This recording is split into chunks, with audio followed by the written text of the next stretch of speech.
Asashi Buri, this is Asashi Arthuro here. And since you clicked on this video, I'm sure you know what I want to share with y'all about through the making of this video. So, y'all know that Path of Exile 2 was released on the 6th of December 2024, but I started this league about 4 days late. So, here I am, sharing my thoughts and experiences about my first 30 days of Path of Exile 2. I'll be sharing my thoughts about how PoE 2 has been for me as a casual player who transited over from PoE 1 after playing it since about the Sanctum League. For PoE 1 players, yes, I know Sanctum League is quite recent, which is why I said I'm a casual player. Anyways, let's get on with the content.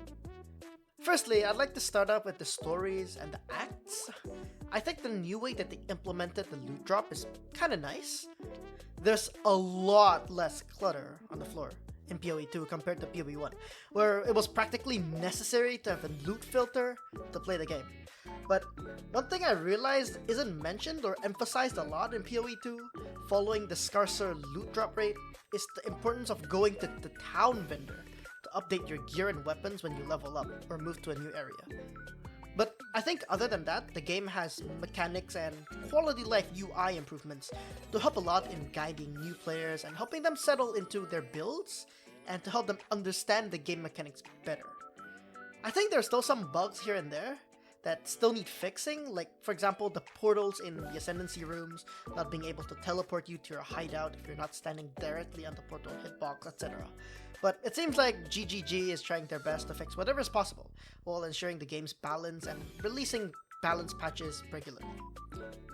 Secondly, I want to ask about Ascendancy.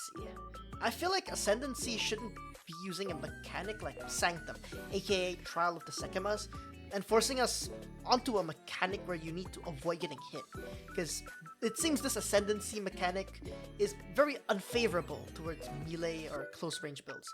I'm not sure why they brought in the Sanctum and Ultimatum, aka Trial of Chaos, which are basically RNG based mechanics that inflict a lot of debuffs. The reason these two mechanics were really popular in PoE 1 was simply because they were extremely rewarding, and had a chance to let players print Divine Orbs and Mirrors of Calandra. Although it's nice to see a change in Ascendancy, I feel like this change is really making it overly challenging and punishing simply via RNG. I would hope to see a mechanic in the future that would join the roster, or maybe replace one of the current two, that would be more balanced and less RNG based in terms of punishment, or at least make the current mechanics more rewarding. Thirdly, I want to address the topic of mapping and mid to endgame content. Overall, the new map concept for Waystones is a nice change of pace, where you don't need to farm for specific maps like in PoE 1 for specific rewards like divinity cards and stuff like that. The modifiers for the maps are also a nice change, considering they removed the mods that can make a map impossible to complete for certain builds, but at the same time made it such that you lose the map if you die even once. I also have some concerns about attempts for pinnacle bosses and ease of access for pinnacle boss fragments, especially for those who have reached later stage endgame content. But I think those will be addressed soon in the upcoming update that will be released near the end of this week.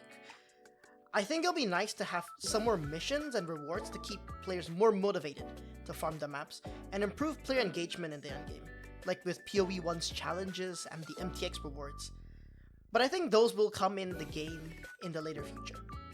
Another fine touch about the game that a lot of people who probably haven't played PoE before doesn't know about is that the game allows you to add personally customized filters for your loot via a .filter file, which can be edited via your PC's notepad. Because it's basically just a text file where it reads and it filters out your loot based on what you type in there. It's also nice to see that GGG provides the prefixes and the required keywords to use in the filter on their official website, but it's currently only available on the PoE 1 website, not on PoE 2 one. Speaking of filters, there's also been recent news that Neversing, the official creator of Filterblade, the most common PoE 1 filter website, is releasing a Filterblade website for PoE 2, which can connect your filter from the website online to your PoE 2 account on the GGG website. But for now, tutorials on YouTube and a guide on the GGG website can help you to customize your own filter, and even add personal sound effects to the loot drops. Yo, fucker! Bitch, Yo, fucker! leave map. I think that's something nice to see come in from PoE 1 into PoE 2. At this point, for those who've played PoE 1 and had skins and MTX from the first installment of the game, many of the old cosmetics are still not out yet. They're still slowly getting released over time, as some from the Ultimatum League have already been ported over. Eventually, I think all the skins and MTX from the first installment should be in PoE 2 in a couple months, meaning you can enjoy the skins that you've earned from challenges or brought from supporter packs in older leagues in PoE 2.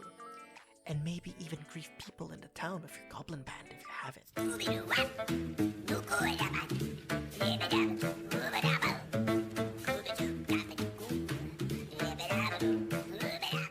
Otherwise, I think overall the game is amazing for something that's currently still in early access, and will probably improve its balancing and release 6 new characters and 24 new Ascendancies with new content within the next 6 months or so before the official release. Anyways, I hope y'all enjoyed this video, and I hope y'all found my video insightful and would maybe decide to get the game and join me in PoE 2. For all those who are still watching, may the weary traveler draw close to the end of the path. I hope y'all enjoyed this video, and I'll see y'all in my next video or stream. This is Asashi, Arthuro, signing off.